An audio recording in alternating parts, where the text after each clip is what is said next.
My name is Piper Novak, and I was standing outside a conference room door when my entire world shattered in the most humiliating way imaginable. Through the glass wall, I watched my colleagues pop champagne and laugh, while my manager, Quentin Ashford, literally pointed at me and made a shooing gesture with his hand. His exact words still scorch my memory. "This meeting is for top performers only, Novak. Maybe next year you'll earn your seat at the table." The door clicked shut, and there I was, staring through glass as they celebrated the $2.2 million bonus payout for Project Phoenix, the very project I had spent 18 months building, debugging, and perfecting. 60-hour weeks, skipped family dinners, canceled weekend plans, all for this moment, and I wasn't even allowed inside the room. Before I tell you how I made them all pay for that moment, could you take a few seconds to tell me in the comments if you've ever been shut out from something you helped create? Because what I'm about to share is the most satisfying revenge story you'll ever hear, and you need to hear every word. Also, please like this video, subscribe to my channel, and click the bell icon, because stories like this don't come around often. Let me take you back to where it all began, because you need to understand exactly how I ended up in that hallway, watching my career crumble through a glass door. 2 years ago, I graduated from business school with a degree that cost me $80,000 and 4 years of my life. Unlike most of my classmates who immediately chased six-figure positions at consulting firms, I did something that made absolutely no sense to anyone who knew me. I applied for an entry-level analyst role at Hartwell Technologies, a mid-sized software company most people had never heard of. The salary was painfully low, the work was tedious, and my friends thought I had lost my mind.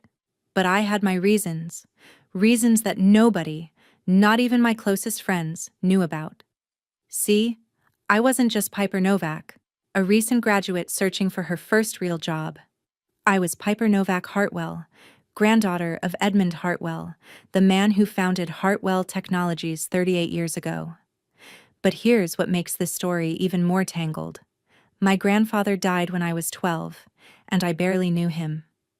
My mother, Elena Hartwell, had a massive falling out with him when I was just a baby, something about him disapproving of her marriage to my dad, who came from what my grandfather considered the wrong side of town. Mom was so furious that she legally changed our last name to Novak, her mother's maiden name. She wanted nothing to do with the Hartwell name or the Hartwell fortune. Growing up, I heard whispers about my grandfather's company, but Mom refused to talk about it. All I knew was that somewhere out there was a business empire that should have been part of my legacy, but family pride and stubbornness had completely cut us off from it. When my grandfather passed away, Mom inherited his shares in the company, but she immediately placed everything into something called a blind trust. I was too young to understand what that meant, but basically, she locked away her inheritance until I turned 25. She said she wanted me to make my own way in the world first, to earn my own success before I had access to what she called blood money. Fast forward to my final year of business school. I'm 24, about to graduate, and I start receiving these mysterious calls from a law firm called Peterson Wade Associates. Apparently, my 25th birthday was approaching, which meant the blind trust was about to mature.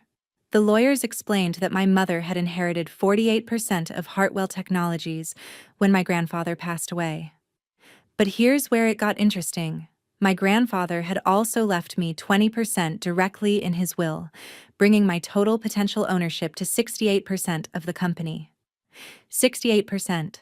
That meant I would control a company I had never even set foot in. The lawyers kept calling, wanting to schedule meetings, wanting to discuss my options. But I had this wild idea brewing in my head. Instead of just walking in as the owner's granddaughter and taking control, what if I actually earned my place? What if I started at the bottom, learned the business inside and out, and proved I deserved to lead? Not because of my last name, but because of my abilities? So I applied for that entry-level position under the name Piper Novak. During the interviews, nobody connected me to the Hartwell family. Why would they? I looked like any other recent graduate desperate for experience. I interviewed with 3 different managers, including Quinton Ashford, who would later become my direct supervisor and the man who ultimately pushed me toward the most satisfying revenge of my life. Quinton was one of those managers who seemed nice enough during interviews but revealed his true self once you started working for him. He was the type who took credit for your ideas in meetings, gave impossible deadlines, and acted surprised when you struggled, and had this irritating habit of explaining things like you were a child, even when you clearly understood more than he did. My first 6 months at Hartwell Technologies were brutal. I was assigned to the data analysis team, which basically meant 8 hours a day staring at spreadsheets and creating reports nobody seemed to read. The work was mind-numbing, but I told myself it was temporary. I was learning the company from the ground up, understanding how each department operated, figuring out where the real problems were. And there were problems. So many problems. The company was profitable, but barely. Departments didn't communicate.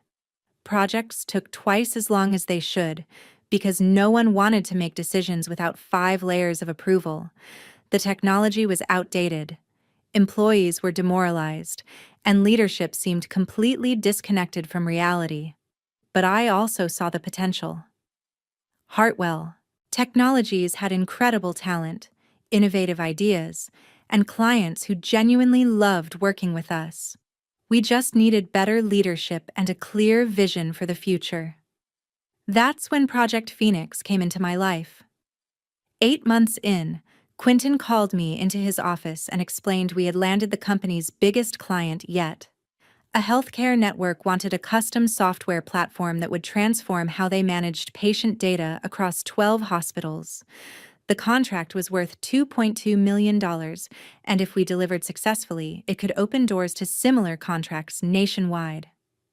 The only problem: our senior developers were already overloaded. Quinton needed someone to take on a bigger role, someone to coordinate departments and keep everything on track. He offered me the position, but with a catch. I would be doing senior-level work for my entry-level salary. I should have negotiated. I should have demanded a promotion, a raise, or at least formal recognition. But I was focused on the bigger picture. This was my chance to prove I could handle major responsibility, that I could be a leader in this company. So I said yes. For the next 18 months, Project Phoenix became my entire world. I coordinated between the development team, the design team, the quality assurance team, and the client relations team. I created project timelines, managed budgets, troubleshot problems, and basically became the person everyone came to when something went wrong. And things went wrong constantly. The original timeline was completely unrealistic. The client kept changing requirements. Our senior developer quit halfway through the project, leaving us scrambling to find a replacement. There were weeks when I worked 70 hours, slept in the office, living on coffee and vending machine snacks. But we were making progress, slowly, painfully, but we were building something incredible. The software platform was going to be revolutionary, exactly what the healthcare industry needed. The client was thrilled with our progress, and word began to spread that Hartwell Technologies was capable of handling major contracts. Throughout this entire process, Quinton took credit for everything. In client meetings, he presented my work as his own ideas. In company meetings, he boasted about his project and his timeline. I kept telling myself this was normal, that entry-level employees don't get recognition for major projects, that my time would come. My 25th birthday arrived right in the middle of the Project Phoenix chaos. I was so buried in work that I almost forgot about the blind trust entirely. The lawyers called me 3 times that week, wanting to schedule a meeting to discuss my inheritance. I kept putting them off, telling them I was too busy with work, which was true. But also, I wasn't ready to make that decision yet. The project was so close to completion. Just a few more months and we would deliver something that could transform the company. I wanted to see it through as Piper Novak, the hardworking analyst who had earned her place on the team. Then maybe I would reveal who I really was. But Quentin had other plans. 2 weeks before the project was scheduled to launch, he called a team meeting. Everyone who had worked on Project Phoenix was there. The developers, the designers, the quality assurance specialists, even the administrative assistants who had helped coordinate meetings. Quentin stood at the front of the room with a huge grin. "I have some incredible news," he announced. "The client is so impressed with our work that they're not only paying the full contract amount, but they're also giving us a performance bonus. An additional $300,000 to be distributed to the team based on contribution levels." Everyone started cheering and clapping.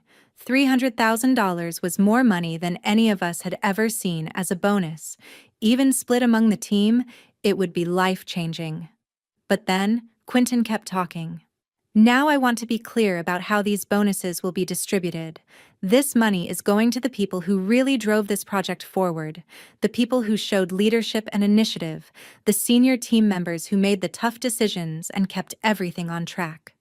I felt this strange sensation in my chest, like something was shifting, like I was about to tumble down a very long flight of stairs. "The bonus meeting will be held tomorrow at 3 p.m. in Conference Room B. This meeting is for department heads and senior contributors only. We'll be discussing individual bonus amounts and planning our celebration dinner." After the meeting, I approached Quentin privately. "Will I be included in the bonus meeting?" I asked. "I mean, I've been coordinating this project for 18 months. He looked at me with an expression I can only describe as confused, like I'd asked something utterly ridiculous.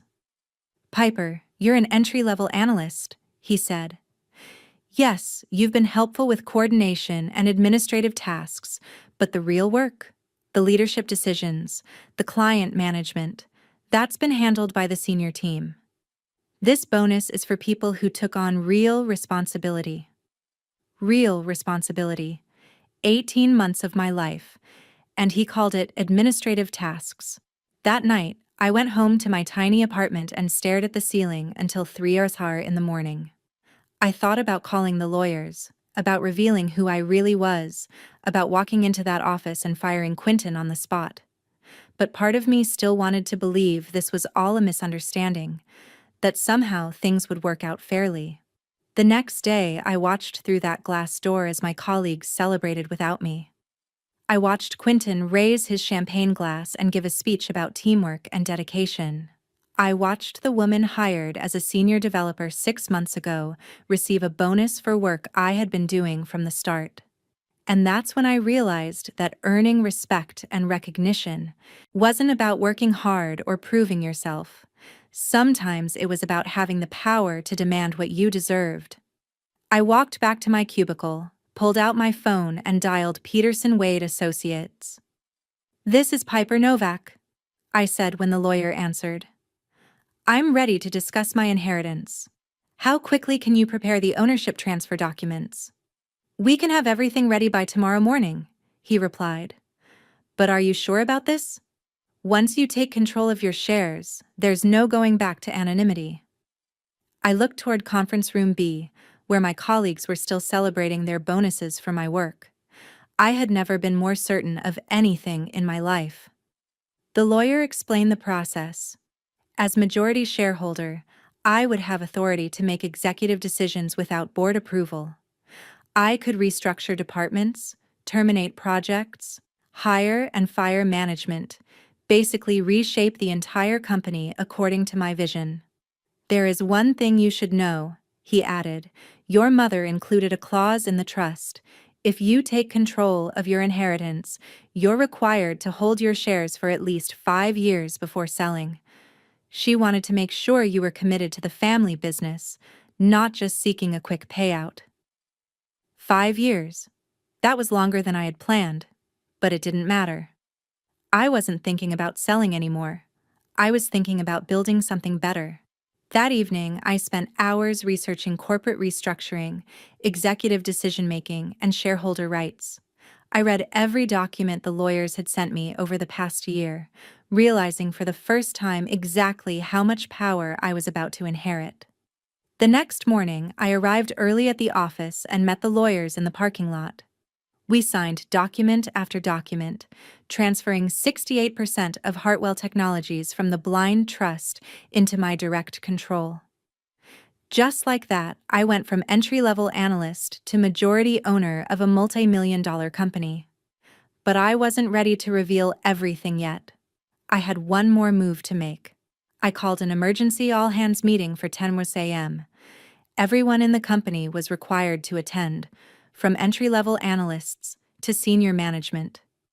The email went out under my name, Piper Novak, which confused many people, since I was supposedly nobody important enough to call company-wide meetings. Quinton even tried to cancel it, sending an email claiming it had been a mistake and that entry-level employees couldn't call all-hands meetings. But then he got a call from the board of directors explaining the meeting had been authorized by the majority shareholder and was mandatory. I'd never seen someone look more confused in my entire life. At exactly 10 a.m., I walked into conference room B, the very room from which I had been excluded just 2 days earlier. This time, every single employee was there, including Quinton, who kept glancing around as if trying to solve a puzzle. I had asked the lawyers to wait in the hallway until I called for them. I wanted to do this myself first. The room was packed. People were sitting in chairs, leaning against walls, some even on the floor. There were probably 60 employees in total, and they all looked confused and slightly annoyed about being pulled away from their work for a meeting called by someone they barely knew. Quinton stood up as soon as he saw me. "Piper, I don't know what kind of joke this is, but you can't just call company meetings. This is completely inappropriate, and I'm going to have to write you up for wasting everyone's time." I walked to the front of the room and turned to face everyone. My heart was hammering so fast I could hear it in my ears, but my voice came out steady and clear. "My name is Piper Novak," I began. "But that's not my real name. My real name is Piper Novak Hartwell." A few people shifted in their seats, starting to make connections as their faces changed, realizing what that last name meant. For the past 2 years, I've been working here as an entry-level analyst while secretly owning the majority stake in this company. Yesterday, I officially took control of my 68% ownership, which makes me your new majority shareholder. The room went completely silent. Not just quiet, but that kind of silence where everyone stops breathing at once. Quinton's face cycled through confusion, disbelief, anger, fear, and back to confusion. "That's impossible," he stammered. "Edmund Hartwell's granddaughter would be—" He stopped mid-sentence, doing the math in his head. 25 years old. Yes, that's me. I gestured toward the door. "I have 3 lawyers in the hallway with all the documentation if anyone wants to verify this, but I assure you everything I'm telling you is completely legal and legitimate." The senior developer, Roxanne Flint, who had received a $15,000 bonus 2 days earlier, raised her hand like she was in school. "So, you've been here for 2 years watching us work while secretly owning the company?" "That's correct," I said. "I wanted to understand this business from the ground up, learn what was working, what wasn't, and what needed to change. And over the past 2 years, I've learned quite a lot." I pulled out a folder I had prepared the night before. For example, Project Phoenix, which we just completed, was managed almost entirely by me for 18 months. Yet I was excluded from the bonus meeting because I'm supposedly just an entry-level employee doing administrative tasks. Quinton's face was turning redder by the minute. "Now wait just a minute. You can't just—" "Actually, I can," I interrupted. "As majority shareholder, I can do whatever I want. And what I want is to make some changes around here." I opened my folder and pulled out the first document. "Effective immediately, I am terminating the Project Phoenix bonus structure that was announced 2 days ago." Several people gasped. Roxanne looked like someone had just told her her house was on fire. Instead, I am redistributing those bonuses based on actual contribution to the project. The people who actually did the work will receive compensation that reflects their effort. I pulled out another document. I am also implementing a new management structure.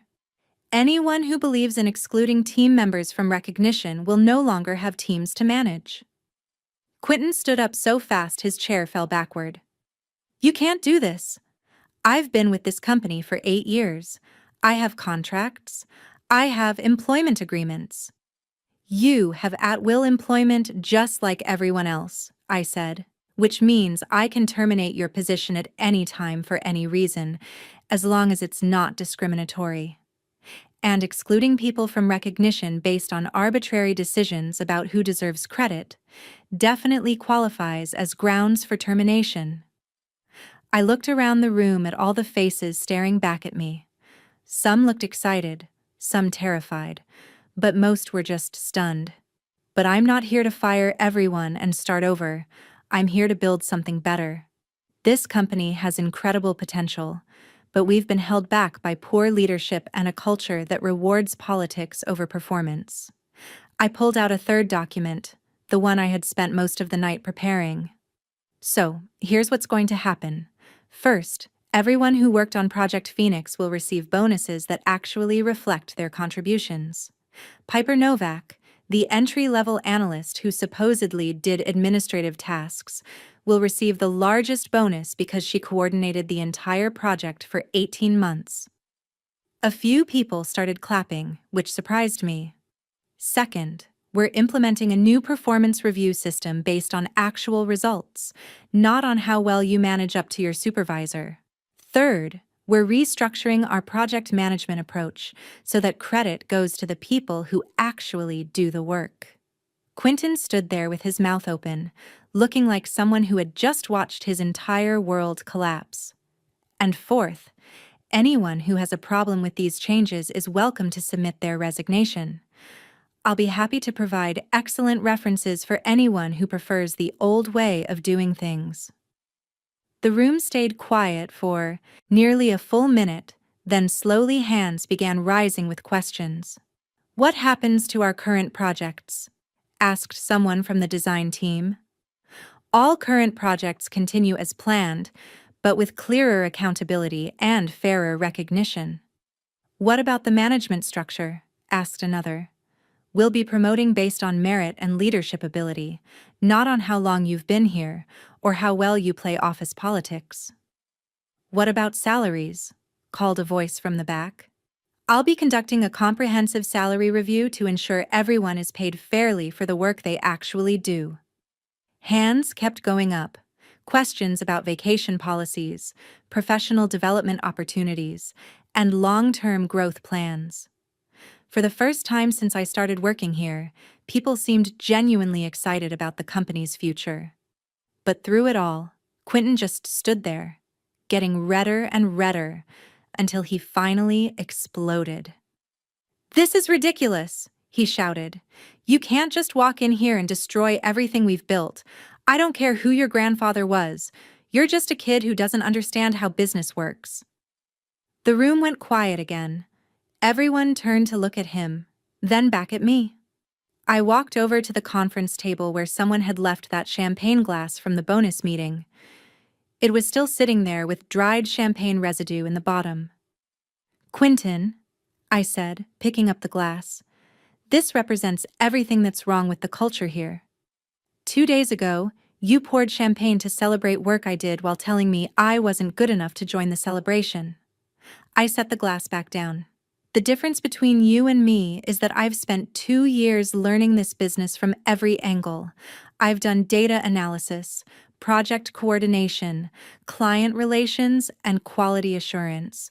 I've worked with every department, solved problems at every level, and earned the respect of my colleagues by actually doing the work."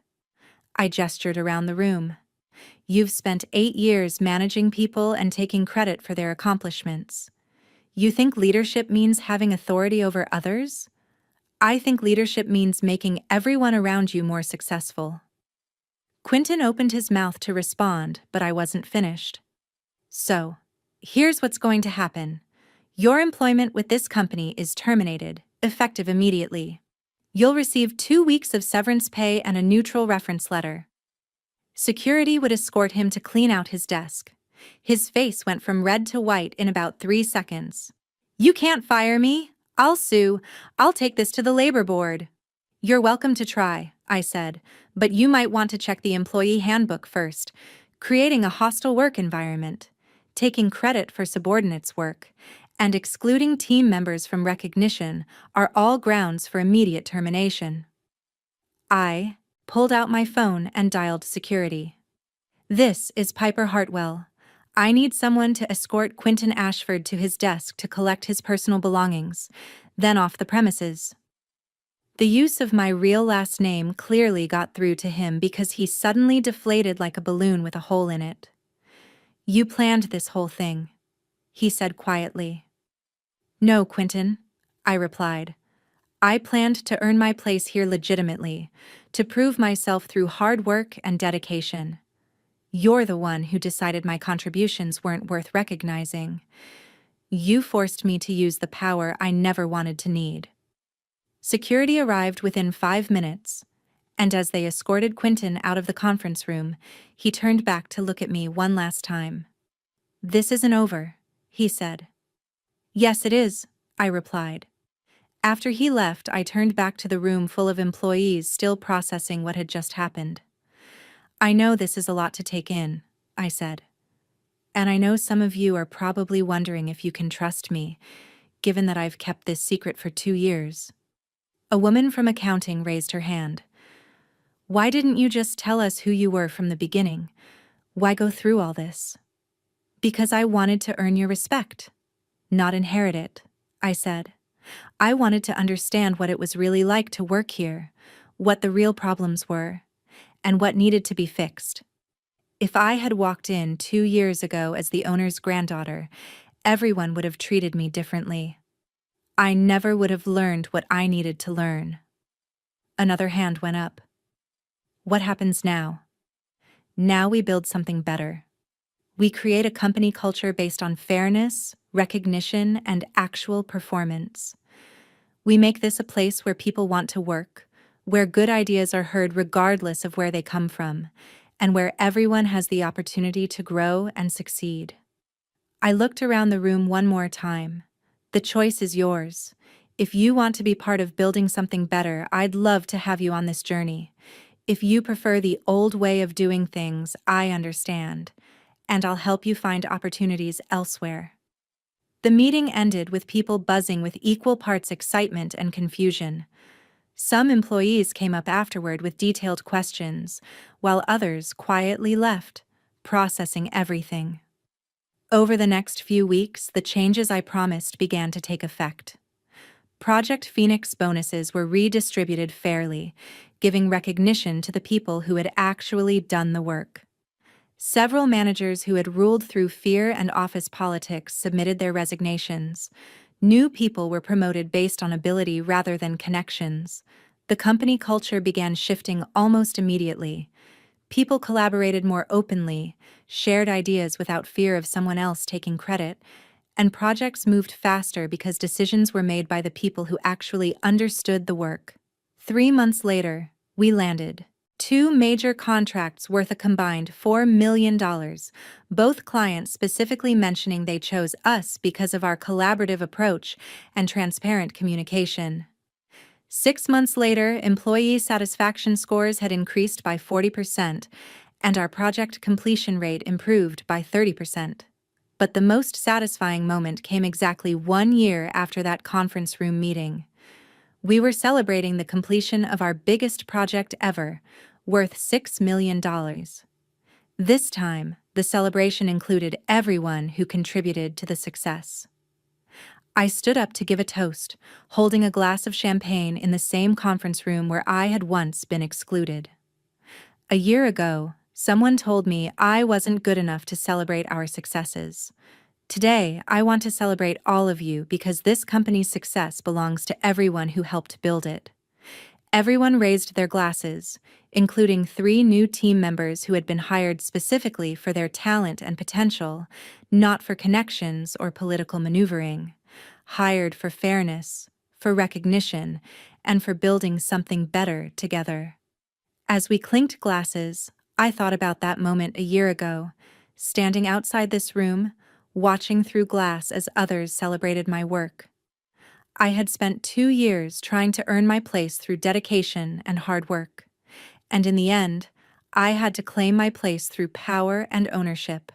Sometimes, the only way to get the respect you deserve is to have the authority to demand it. The best part? Quentin never did sue me. Turns out, when you actually document someone's poor management practices and exclusionary behavior, terminating their employment becomes pretty straightforward. And here's something that might surprise you. I never intended for this to become a revenge story.